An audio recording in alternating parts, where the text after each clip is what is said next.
alright, alright. Okay, okay, okay. Alright, alright, alright. Okay, okay, okay.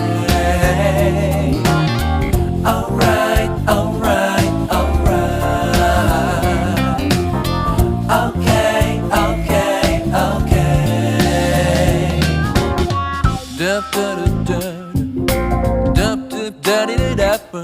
Dup da da. Hello guys, for today's video, I want to make vanilla cake box. Ito yung gamit ko na vanilla. So I have this all ingredients. 1 packet of vanilla cake box. I have 1 cup of water and 1/3 of oil and then 3 eggs. So let's start, guys. So first, guys, we have to preheat the oven into 45. I put in 50 in 45 and 165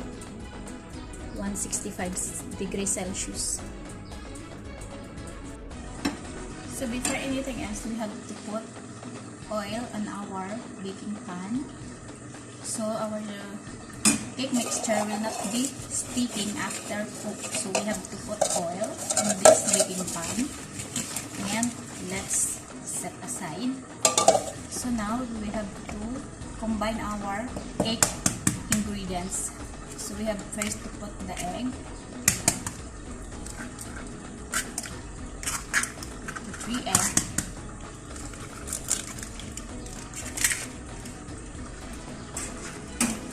then mix it.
So now, guys, we have to transfer here in our baking pan.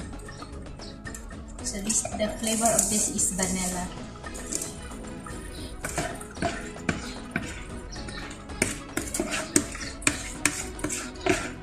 Vanilla cake mix box. So let's bake in oven.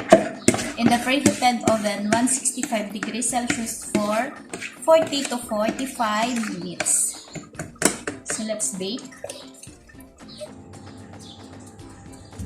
So let's put now in the oven, guys. This is preheated oven.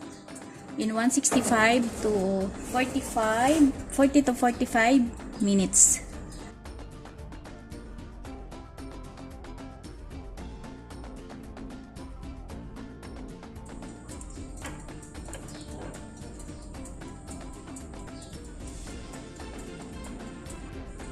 So guys, luto ng ating cake.